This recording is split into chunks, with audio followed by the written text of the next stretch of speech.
நார்மலான மாடல்ல பாத்தீங்கன்னா நமக்கு செல்ஃப் மோட்டர் கொடுத்துருப்பாங்க. அதோட ஆல்டர்னேட்டர் கனெக்ட் பண்ணி நமக்கு ஸ்டார்ட் ஆக முடியாத சிஸ்டம் இருக்கும். இதுவே இதுல பாத்தீங்கன்னா நமக்கு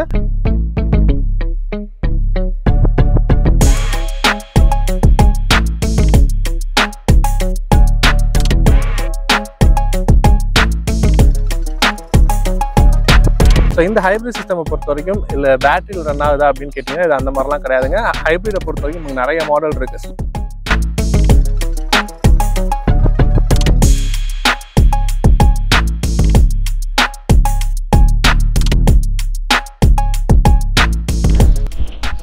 ஸோ யூட்டனு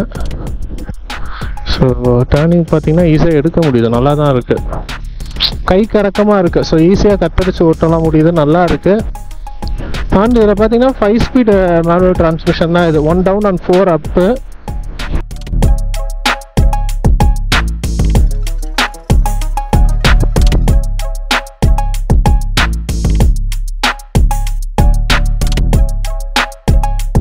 ஸோ இதில் வந்து அந்த லோயர் ஆர்பிஎம் நல்லாவே இருக்குங்க. லோயர் கியர் ரேஷியோ வந்து இப்போ 4th 5th கியர்லேயே ஆக்சிலேஷன் கொடுத்தாலும் நல்லாவே மூவ் ஆகுது. ஸோ இங்கே ஸ்பீட் பிரேக்கர் 3rd கியரில் வச்சுருக்கேன். ஸோ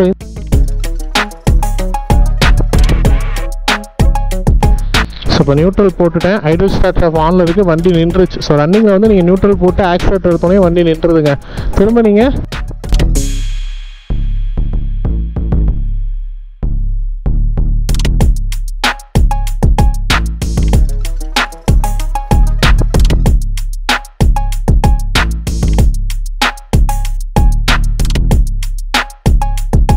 பைக்கில் ஹைப்ரிடா அப்படிதாங்க இருக்கு. ஃபர்ஸ்ட் டைம் கேட்குறவங்களுக்கு வேணா இது புதுசாக இருக்கலாம். ஆனால் யமாஹாவை பொறுத்த வரைக்கும் இது ஆல்ரெடி அவங்களோட ஸ்கூட்டர் சீரீஸான ரே பைக்ல எல்லாமே நம்ம பார்க்கக்கூடியது தான்.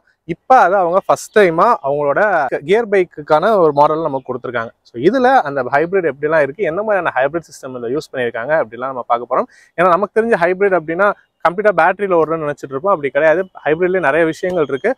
ஸோ அதில் என்ன மாதிரியான சிஸ்டமில் யூஸ் பண்ணியிருக்காங்க, அது எந்த அளவுக்கு பர்ஃபார்மன்ஸ் பண்ணுது நார்மலுக்கும் புதுசுக்கும். அது மட்டும் இல்லாமல் நம்ம கூட 2025 அப்டேட்டட் யமஹா FZS. ஸோ இது வந்து 2024 வெர்ஷன். ஸோ இது வந்து 2025 வெர்ஷன். இது ரெண்டுக்கும் என்ன டிஃபரன்ஸ் கொடுத்துருக்காங்க எல்லாமே ஒன் பை ஒன்னா சைட் பை சைட் பார்ப்போம். வீடியோக்குள்ள போகிறதுக்கு முன்னாடி நம்ம சேனல் சப்ஸ்கிரைப் பண்ண பார்க்கலாம், சப்ஸ்கிரைப் பண்ணி பெல் பட்டன் பிரஸ் பண்ணி வச்சுக்கோங்க. வாங்க வீடியோக்குள்ள போகலாம்.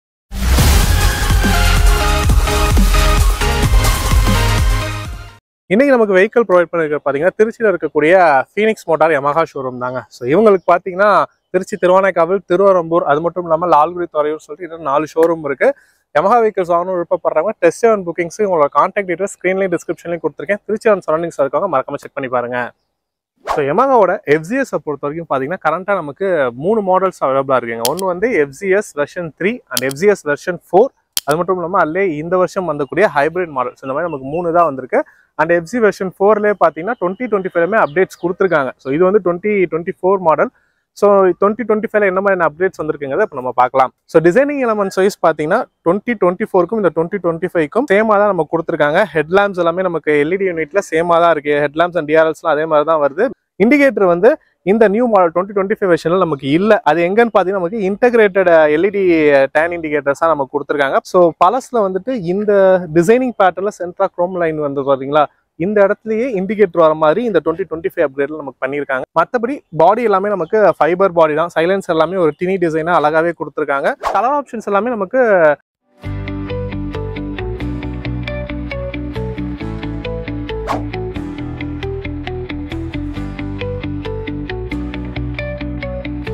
கிராஃபிக்ஸ்ல சின்ன அப்டேட்ஸ் அப்படின்னு பார்த்தீங்கன்னா இந்த இடத்துல வரக்கூடிய இந்த ஒரு ஸ்டிக்கர் பேட்டர்ன். ஸோ பழசுல வந்து அது நமக்கு கிடையாது, இந்த இது மட்டும் இருக்கும். பாடியில் வந்து இந்த இடத்துல வரக்கூடிய இந்த ஒரு ஸ்டிக்கர் பேட்டர்ன், கிராஃபிக்ஸ் பேட்டர்ன் வந்து இந்த 2025 மாடலில் நமக்கு அப்டேட் பண்ணியிருக்காங்க. போத் ஹைப்ரிட் அண்ட் நான் ஹைப்ரிட் 2 மாடலுமே இந்த கிராஃபிக் டிசைன் வருது. மற்றபடி நமக்கு பாடியோட டிசைனிங்ல எந்த ஒரு சேஞ்சஸுமே இல்லைங்க. நமக்கு சீட் எல்லாமே சிங்கிள் சீட் தான். கிராப் லைட்ஸும் பார்த்தீங்கன்னா நமக்கு ஒரு ஃபுல்லி கவர்டாக தான், ஸ்பிளிட்டட் மாதிரி இருக்குது. பட் ஒரு ஃபுல்லி கவர்டாக ஒய்டான ஒரு கிராப் லைட்ஸ் நல்லாவே இருக்கும். ஸோ இந்த வெஹிக்கிள் நீங்கள் சிங்கிளாக லாங் ரைட் போகிறீங்கன்னா கூட இந்த இடத்துல உங்களோட லக்கேஜ் எல்லாமே வச்சுட்டு இந்த கிராப் லைட்ஸ் நீங்கள் கத்திக்க முடியும். அந்த அளவுக்கு ஒரு ஒய்டான ஒரு கிராப் லைட்ஸாக கொடுத்துறாங்க. யூசபிலிட்டி வைஸ் நல்லாவே இருக்குது. அண்ட் ரியர் போர்ஷனும் பார்த்தீங்கன்னா ரெண்டுமே சேம் டு சேமாக தாங்க இருக்குது. இண்டிகேட்டர்ஸ் வந்து இதில் ஸ்பிளிட்டராக தான் வருது. ஃப்ரண்ட்டில் மட்டும் தான் அந்த இன்டகிரேட்டராகவே நமக்கு வரக்கூடியது. ரியரை பொறுத்த வரைக்கும் டெயில் லைட்ஸ் வந்து எல்இடி டெயில் லைட்ஸ் தான். இண்டிகேட்டர் வந்து அந்த செப்பரேட்டாக வரக்கூடிய எல்இடி இண்டிகேட்டர்ஸாக தான் நம்ம கொடுத்துருக்காங்க. மற்றபடி டயர் ஹக்கர்ஸ், இந்த சைட் பேனல்ஸ் வரக்கூடிய இந்த ஒரு கிளாசி பிளாக் ஃபினிஷ், இன்ஜின் கலர்ஸ் எல்லாமே பிளாக் கலர்லேயே தான் வருது. அது எல்லாமே எந்த ஒரு மாற்றமும் இல்லை. லெஃப்ட் சைடு பார்த்தீங்கன்னா இது ஹைப்ரிட் மாடல் அப்படிங்கிறத டினோட் பண்ணுற வகையில் நமக்கு சில்வர் ப்ளஸ் இந்த ஒரு ப்ளூ கலர் ஃபினிஷில் இதோட இன்ஜினில் வந்து இந்த ஒரு டிசைன் செட்டப் நம்ம கொடுத்துருக்காங்க. மற்றபடி இன்ஜினோட கலரை பொறுத்த வரைக்கும் சேம் தான், நமக்கு கம்ப்ளீட்டான ஒரு பிளாக் கலர் தீமில் தான் நமக்கு வந்திருக்கு. அண்ட் டேங்க் வரக்கூடிய இந்த ஒரு பிளாக் கலர் கிளேடிங் எல்லாமே நமக்கு சேம் டு சேமாக கொடுத்துருக்காங்க. ஓவராலாக வண்டி லுக் வைஸ் பார்க்கறதுக்கு நல்லாவே இருக்குங்க. இந்த ஹைப்ரிட் மாடலில் கொடுத்துருக்க மேஜரான ஒரு அப்கிரேட் அப்படின்னு பார்க்கும்போது இது ஹைப்ரிடுங்கும் அதுக்கான சிஸ்டம் நம்ம கொடுத்துருக்காங்க. அது இல்லாமல் ஃபீச்சர்ஸ் வைஸ் பார்த்தோம்னா instrument cluster. So instrument cluster பொறுத்த வரைக்கும் நார்மல் டீலக்ஸ் மாடல்லேருந்து இதுக்கு பார்த்தீங்கன்னா கலர்ஃபுல் டிஎஃப்டி டிஸ்பிளே கொடுத்துருக்காங்க இந்த தடவை நமக்கு. ஸோ அதுக்கான இன்ஸ்ட்ருமெண்ட் கிளஸ்டர் எல்லாமே நம்ம கொடுத்துருக்காங்க. இன்ஸ்ட்ருமெண்ட் கிளஸ்டர் டிஸ்பிளே பார்த்தீங்கன்னா நமக்கு சின்னதாக இருக்குது. பட் யூஏ எல்லாமே நம்ம ரீசெண்டாக R15M பார்த்தா அந்த ஒரு கலர்ஃபுல் டிஎஃப்டி மாதிரியே தான் இருக்குது. பட் அதில் டிஸ்பிளே சைஸ் கொஞ்சம் பெருசாக இருக்கும். இதில் கொஞ்சம் சின்னது பண்ணியிருக்காங்க. மற்றபடி எல்லாமே இதில் நோட்டீஸ் பண்ணிக்கிற மாதிரியே இருக்குது. ஸோ அதுக்கு ஏற்ற மாதிரியான அட்ஜஸ்டபிள் பட்டன்ஸோட இருக்கக்கூடிய ஒரு சுவிட்ச் கியர் செட்டப் நம்ம கொடுத்துருக்காங்க. இதே பழைய மாடலில் பார்த்தீங்கன்னா நமக்கு இந்த டிஎஃப்டி டிஸ்பிளே இல்லாதனால நமக்கு நார்மலான அந்த இன்ஸ்ட்ருமெண்ட் கிளஸ்டர் வித் பேசிக்கான சுவிட்ச் கியர்ஸ் தான் கொடுத்துருப்பாங்க. இதில் இந்த இன்ஸ்ட்ருமெண்ட் கிளஸ்டருக்கு ஏற்ற மாதிரியான ஒரு சுவிட்ச் கியர் செட்டப்லாம் நம்ம கொடுத்துருக்காங்க. அண்ட் டிசைனிங் வைஸ் இந்த ஆக்சிலேட்டர் கேபிள்லாம் போகிறதுக்கு பார்த்தீங்கன்னா நமக்கு இந்த இடத்துல தனியாக ஒரு யூனிட் மாதிரி கொடுத்து டிசைன் பண்ணியிருப்பாங்க. பார்க்கறதுக்கு அப்பியரன்ஸ் வைஸ் ரொம்பவே நல்லா இருக்கும். எஃப்ஜியில் எல்லா மாடலுமே இது வரும். நமக்கு இந்த வருஷன் நமக்கு ஹசார் சுவிட்ச் எல்லாமே நம்ம கொடுத்துருக்காங்க.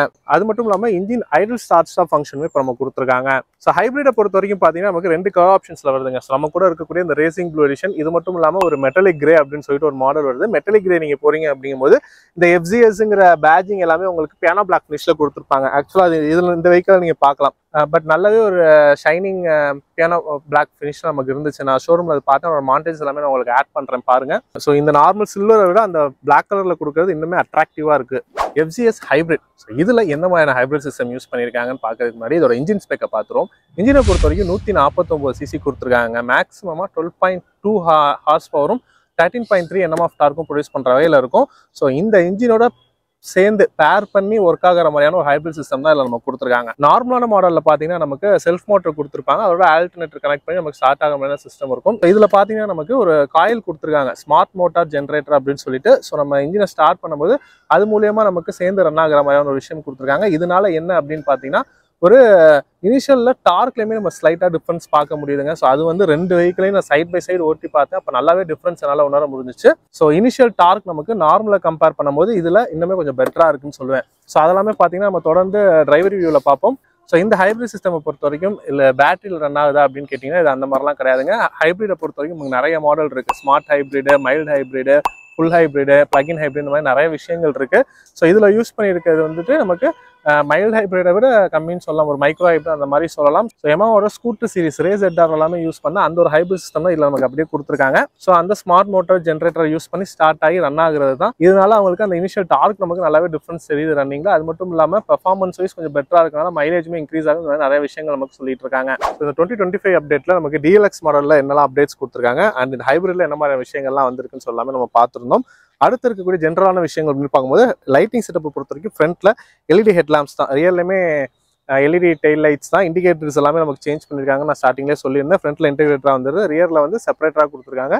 பட் அதுவுமே எல்இடியில் தான் வந்திருக்கு. வீல்ஸை பொறுத்த வரைக்கும் ஃப்ரண்ட் அண்ட் ரியர் ரெண்டுமே 17 inch வீல்ஸ் தான். ஃப்ரண்ட்ல 100/80 ப்ரொஃபைல் டயர்ஸும் ரியரில் 140/60 ப்ரொஃபைல் டயர்ஸும் கொடுத்துருக்காங்க. நல்லாவே ஒரு வைடான டயர்ஸ் தான் ரியர் செக்ஷனை பொறுத்த வரைக்கும். நமக்கு கார்னரிங்லாம் நல்லாவே இருக்கும்.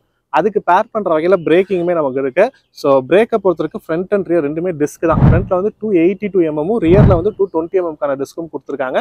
சிங்கிள் சேனல் ABS நமக்கு இதில் வருது. கிரவுண்ட் கிளியரன்ஸை பொறுத்த வரைக்கும் 165 mm கொடுத்துருக்காங்க இந்த வெஹிக்கிளில். ஸோ என்னோட ஹைட் பார்த்தீங்கன்னா 5'10". நான் ஏறி உட்காரும்போது நல்லாவே எனக்கு வந்து கால் ஃபோல்ட் ஆகி தான் இருக்குது. 2 காலும் தரையில் நல்லாவே படுது. ஏன் அப்படின்னு பார்த்தீங்கன்னா ஒரு சீட் ஹைட் வந்து 790 mm. ஸோ எனக்கு தெரிஞ்சு ஒரு 5.5 feetல இருந்து இருக்கவங்க எல்லாத்துனாலுமே இந்த வெஹிக்கிள் நல்லாவே கேரி பண்ண முடியும். ஸோ அந்த வகையில் இந்த வெஹிக்கிளோட seat height and ground clearance எல்லாமே கொடுத்துருக்காங்க. வண்டியும் பார்த்தீங்கன்னா அந்த அளவுக்கு வெயிட் இல்லைங்க. வண்டியோட வெயிட்டை பொறுத்த வரைக்கும் 136 138 கிலோ வரைக்கும் வருது மேக்ஸிமமாக. ஸோ நல்லாவே இருக்குது வண்டி. கம்ப்ளீட்டாக ஃபைபர் பாடி தான். இருந்தாலும் வண்டியோட இது வந்து நல்லாவே இருக்குது. ஃபியூயல் டேங்கை பொறுத்த வரைக்கும் 13 லிட்டர் கெப்பாசிட்டி கொடுத்துருக்காங்க. மைலேஜை பொறுத்த வரைக்கும் பார்த்தீங்கன்னா கிளைமபிள் வந்து 60 km/லிட்டர் வரைக்குமே கிளைம் பண்ணுறாங்க. பட் ஓனர் ரிப்போர்ட்டடே பார்த்தீங்கன்னா 45 to 50 இந்த வெஹிக்கிள் தாராளமாக கொடுக்கும். நீங்கள் 80 மெயின்டைன் பண்ணி ஓட்டுறீங்க, RPMலாம் வச்சு கரெக்டாக 80 ஓட்டுறீங்க அப்படிங்கும்போது உங்களுக்கு 45 to 50 இந்த வெஹிக்கிள் தாராளமாக கொடுக்குங்க. உங்களுக்கு மேக்ஸிமம் 50+ எடுக்கிற யூசர்ஸ் வந்து நிறையவே இருக்காங்க எஃப்சியை பொறுத்த வரைக்கும். அண்ட் வண்டியும் பார்த்தீங்கன்னா ரொம்ப ஒய்டு ப்ராட் அந்த மாதிரிலாம் இல்லைங்க, நல்ல ஸ்லீக் டிசைனாக தான் இருக்குது. ஸோ நான் உட்காரும் போது நமக்குள்ளே அடங்குது. ஸோ நம்ம ஓட்டும் எல்லாமே பார்த்தீங்கன்னா நம்ம கால் வந்து இந்த பாடியோட நல்லாவே டக்கடிச்சு ஒட்டி ஓட்டுற மாதிரி இருக்குது, நல்லா இருக்குது. அது எல்லாமே ஓட்டுற டிரைவிங் கம்ஃபர்டபுள் வைஸ் அதெல்லாமே நல்லா இருக்குது. நமக்கு சஸ்பென்ஷனை பொறுத்த வரைக்கும் ஃப்ரண்ட்டில் வந்து நமக்கு டெலஸ்கோபிக் தான், ரியரில் வந்து மோனோஷாக் ஷாக் அப்சர்வர்ஸ் கொடுத்துருக்காங்க, நல்லாவே இருக்குங்க. ஸோ ஆன்ரோட் ஹைவேஸில் ஓட்டும் போதுமே நம்ம கம்ஃபர்டபுள் வைஸ் நல்லாவே இருக்குது, அந்த அளவுக்கு பாடி ஸ்ட்ரெயின்ஸுங்க எல்லாமே இல்லை. சீட்டும் பார்த்தீங்கன்னா நமக்கு சிங்கிள் சீட் தான், நல்லாவே ஸ்பாஞ்சியாக இருக்குது. குஷனிங் எஃபெக்டை பொறுத்த வரைக்கும் நல்லாவே இருக்குது. ரைடர் அண்ட் பில்லியன் 2 பேருமே கம்ஃபர்டபுளாக போக முடியும். ஸ்விட்ச் கியர்ஸை பொறுத்த வரைக்கும் இந்த டீலக்ஸ் மாடல் நமக்கு இன்ஸ்ட்ருமெண்ட் கிளஸ்டரை பொறுத்த வரைக்கும் எந்த அப்டேட்டும் இல்லை. அதனால நமக்கு அந்த நார்மலான ஒரு இன்ஸ்ட்ருமெண்ட் கிளஸ்டர் செட்டப்பே தான் கொடுத்துருக்காங்க. லெஃப்ட் சைட் பார்த்தீங்கன்னா நமக்கு ஹெட்லைட்கான ஸ்விட்ச், அதிலே பாஸ் ஸ்விட்ச் இன்டெகிரேட்டராக வந்திருக்கு, indicator and horn. Right side பார்த்தீங்கன்னா இன்ஜின் கில் ஸ்விட்ச் அண்ட் இக்னிஷன் ஸ்விட்ச் நமக்கு வந்திருக்கு. ஸோ இதை பொறுத்த வரைக்கும் ரொம்ப பேசிக்கான ஒரு செட்டப் தான். பட் ஹைப்ரிட் மாடல் நீங்கள் போகிறீங்க அப்படிங்கும்போது ஸோ இதில் இந்த லெஃப்ட் சைட் பார்க்கும்போது பார்த்தீங்கன்னா நமக்கு கம்ப்ளீட்டான கண்ட்ரோலுங்க. So up down home and உள்ளுக்குள்ளே போகிற பேக் இந்த மாதிரியான எல்லா இதுக்குமே கொடுத்துருக்காங்க. அண்ட் அதிலே ஹசார் ஸ்விட்சுமே இன்டெகிரேட்டராக நமக்கு வந்திருக்கு, பாஸ் ஸ்விட்சும் பேக்லேயே நமக்கு கொடுத்துருக்காங்க, இண்டிகேட்டர் ஹாரன் ஸ்விட்ச் இது எல்லாமே நமக்கு லெஃப்ட் சைடு மாதிரி இருக்குது. ரைட்டில் பொறுத்த வரைக்கும் ignition and engine auto on off, so அதுக்கான ஐடல் ஸ்டார்ட் ஸ்டாப்பான சுவிச்சஸும் இதில் நம்ம கொடுத்துருக்காங்க. ஸோ இந்த ஹைப்ரிட் மாடல் நமக்கு ஐடல் ஸ்டார்ட் ஸ்டாப்பும் வந்துருது. யமஹாவோட FZS ஹைப்ரிட் இதோட எக்ஸாஸ்ட் நோட் எப்படி இருக்குன்னு சொல்லிட்டு கேட்போம் வாங்க.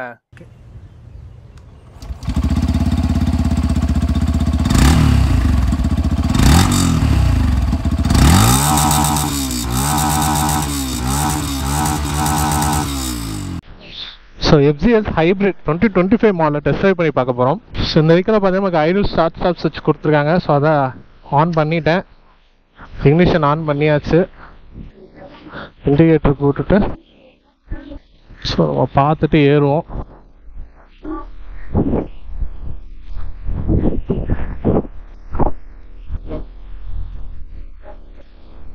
ஸோ எனக்கு பார்த்தீங்கன்னா நார்மலுக்கு இதுக்கு நல்லாவே டிஃப்ரென்ஸ் உணர முடியுதுங்க.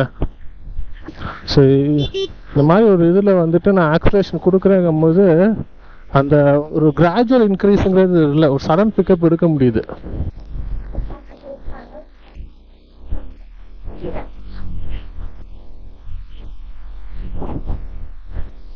ஸோ நீங்கள் ஆர்பிஎம் ஸ்பீடு ஏறுறதை பொறுத்து நீங்கள் பார்க்கலாம், நல்லாவே டக்குன்னு ஸ்பீடு மூவ் ஆகுது இதில். ஸோ இந்த வெஹிக்கிளோட மேக்ஸிமம் ஸ்பீடுன்னு பார்த்தீங்கன்னா 115 ஆன் தி பேப்பர் வைஸ் கொடுத்துருக்காங்க. ஸோ அதான் மேக்ஸிமம் 115 to 120 அந்த ரேஞ்ச் தான் நமக்கு போகும்.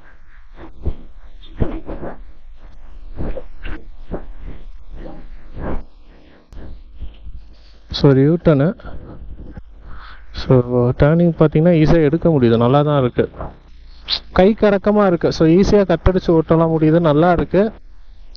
அண்ட் இதில் பார்த்தீங்கன்னா 5 ஸ்பீடு மேனுவல் டிரான்ஸ்மிஷன் தான் இது, 1 டவுன் அண்ட் 4 அப்பு. ஸோ சீட்டில் உட்காந்து ஓட்டும் போது நல்லாவே இருக்குங்க, வைப்ரேஷன்ஸ்லாம் அந்தளவுக்கு எதுவும் இல்லை, நல்லா இருக்குது. ஸோ சிட்டிக்குள்ளே மேக்ஸிமம் இந்த 60 தான் நம்ம மெயின்டைன் பண்ணுவோம், அந்த இதுக்கு இது நல்லாவே இருக்குங்க.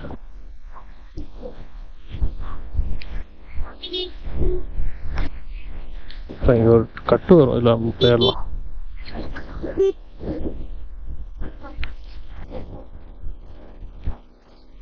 ஸோ இதில் வந்து அந்த லோயர் ஆர்பிஎம் நல்லாவே இருக்குங்க. லோயர் கியர் ரேஷியோ வந்து இப்போ நான் 4th 5th கியர்லேயே ஆக்சிலேஷன் கொடுத்தாலும் நல்லாவே மூவ் ஆகுது. ஸோ இங்கே ஸ்பீட் பிரேக்கர் 3rd கியரில் வச்சுருக்கேன். ஸோ இந்த இதில் வச்சு நான் இப்போ ஆக்சிலேஷன் கொடுக்குறேன், 3rd கியர்லேயே கொடுத்தாலும் நல்லாவே மூவ்மெண்ட் இருக்குது. ஸோ இப்போ 3rd கியர்லேயே ஏற்றி இறக்கும். இப்போ இதில் பார்த்தீங்கன்னா நல்லாவே இருக்குது. இப்போ நான் வந்து 18 தான் போகிறேன், நல்லாவே இருக்குது. கிளச்சை அந்தளவுக்கு நான் யூஸ் பண்ணல, நல்லா இருக்குது, அந்த ஸ்ட்ரெயினுங்கிறதெல்லாம் இல்லை. ஸோ இப்போ ரொம்ப டவுன் வரவும் நான் 2nd கியர் போட்டு எடுக்கிறேன்.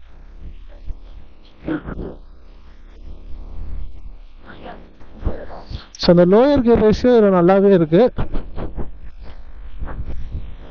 ஸோ சஸ்பென்ஷன் ஸ்பெக் எல்லாமே பார்த்துருப்பீங்க. ரைடர் உட்காந்து ஓட்டுறதுக்கு நல்லாவே இருக்குது, பில்லியன் உட்காந்தா தூக்கி போடுறாப்புல இருக்கலாம். இப்போ சீட்டு வந்து லோயர் சீட் தான், பின்னாடியும் வந்து ரொம்ப ஏற்றிலாம் இல்லை. அதனால் பின்னாடி ஃபேமிலி யூசேஜுக்குலாம் எடுக்கிறீங்கும் போது உங்கள் ஒய்ஃப் லேடிஸ்லாம் ஏறுறாங்கும் போதுமே கம்ஃபர்டபுளாக தான் இருக்கும். சிட்டிக்குள்ளே இந்த மேடு பள்ளத்தில் போடும்போது லைட்டாக தூக்கி போடுற மாதிரி தெரியுது, மற்றபடி ஹைவேஸ்லாம் உங்களுக்கு நல்லாவே இருக்கும் இந்த சஸ்பென்ஷன் செட்டப். பிரேக்கிங் நல்லா தாங்க இருக்குது, சிங்கிள் சேனல் ABS நல்லாவே இருக்குது.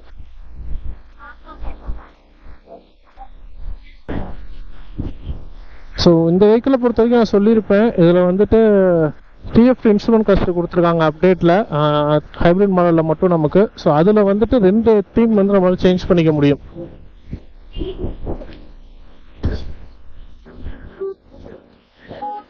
ஸோ இதில் பார்த்தீங்கன்னா இப்போ இருக்கிறது இது ஒரு மாடலு, இன்னொரு மாடல் வந்து நான் சேஞ்ச் பண்ணி காமிக்கேன். ஸோ இது வந்து ஹைப்ரிடுங்கவும் அந்த எலக்ட்ரிக் மாதிரியான ஒரு செட்டப் நம்ம கொடுத்துருக்காங்க. நம்ம ஆர்பிஎம் ஆக்சிலேட்டர் கொடுக்கும்போது ஆர்பிஎம் வந்து இது வந்து இந்த மாதிரி எலாங்கேட் ஆகிற மாதிரி கொடுத்துருக்காங்க, நல்லா இருக்குது.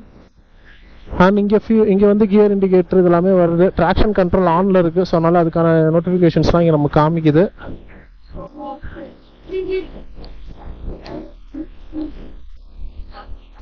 ஸோ தெரியுதுங்களா உங்களுக்கு, ஆர்க்சேட்டர் கொடுக்க இங்கே ஆர்பிஎம் இதில் ஏறுறது நல்லா. ஸோ அந்த மாதிரி செட்டப் இதில் நம்ம கொடுத்துருக்காங்க.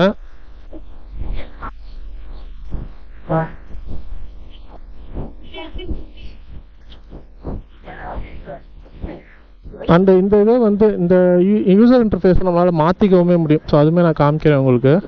ஸோ இப்போ பார்த்தீங்கன்னா உங்களுக்கு திரும்ப இது வந்து நார்மல் ஆர்பிஎம் வந்து இங்கே வருது, ஸ்பீடோமீட்டர் நிறைய விஷயங்கள் காமிக்கிற மாதிரி இருக்குல்ல. ஸோ இந்த மாதிரி இது இருக்குது. இதே திரும்ப இந்த ஹோம் பட்டன் பேக்கில் ஹோம் இருக்குல்ல, ஸோ இதை நீங்கள் லாங் ப்ரெஸ் பண்ணிங்கன்னா இது நமக்கு சேஞ்ச் ஆகும். அந்த மாதிரி 2 தான் மாற்றிக்கிற மாதிரி கொடுத்துருக்காங்க.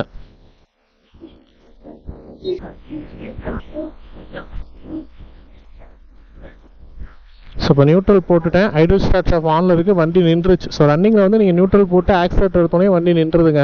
திரும்ப நீங்கள் கிளச்சு பிடிச்சி ஆக்சிலேட்டர் ரைட்டாக கொடுத்தாலே ஸ்டார்ட் ஆயிடுது. ஸோ அது நல்லாவே இருக்குது. ஐடியல் ஸ்டார்ட் நல்லாவே ஒர்க் ஆகுது.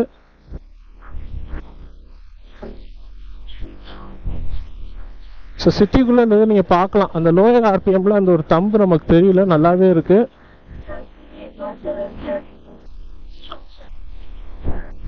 ஸோ பிரேக்கிங் சஸ்பென்ஷன் எல்லாமே நம்ம பார்த்துருப்போம், மைலேஜுமே நான் உங்களுக்கு ஆட் பண்ணியிருக்கேன். ஸோ நல்லாவே கட்டடிச்சு ஓட்ட முடியுதுங்க. நல்லா சிட்டி யூசேஜுக்கு ஏற்ற ஒரு வெஹிக்கல்னு சொல்லலாம் இதை. ஸோ ஹைப்ரிடை பொறுத்த வரைக்கும் மைலேஜ் இன்க்ரீஸ் ஆகும்னு சொல்கிறாங்க. பட் அது இப்போ தான் வந்திருக்கு, 2 மாதமாக தான் யூஸ் பண்ணிட்டு இருக்கோம். இந்த யூசர் ரிப்போர்ட்டட் எந்த அளவுக்கு இருக்குன்னு சொல்லிட்டு லாங் ரன்னில் நம்ம பார்க்கலாம். ஓவரால் ஃபைனல் வேர்ட்ஸ் பார்த்தீங்கன்னா இந்த 2025ல எஃப்சிஎஸ் பொறுத்த வரைக்கும் பார்த்தீங்கன்னா டீலக்ஸ் மாடலில் நமக்கு இண்டிகேட்டர் மட்டும் தான் சேஞ்சஸ், மற்ற எல்லாமே சேமாக தான் இருக்குது. பட் ஹைப்ரிடை பொறுத்த வரைக்கும் ஒரு new technology plus instrument cluster புதுசாக கொடுத்துருக்காங்க. அது மட்டும் இல்லாமல் hazard, idle start off function மாதிரி நிறைய விஷயங்கள் கொடுத்துருக்காங்க. கொடுத்து ப்ரைஸிங்குமே இன்க்ரீஸ் ஆகிருக்குங்க. ஸோ இந்த நார்மல் மாடல் பார்த்தீங்கன்னா கிட்டத்தட்ட 1,31,500 அந்த ரேஞ்ச் செகண்ட் எக்ஸ்ஷோரூம் வரும். நான் வந்து அப்ராக்சிமேட்டாக தான் சொல்கிறேன்.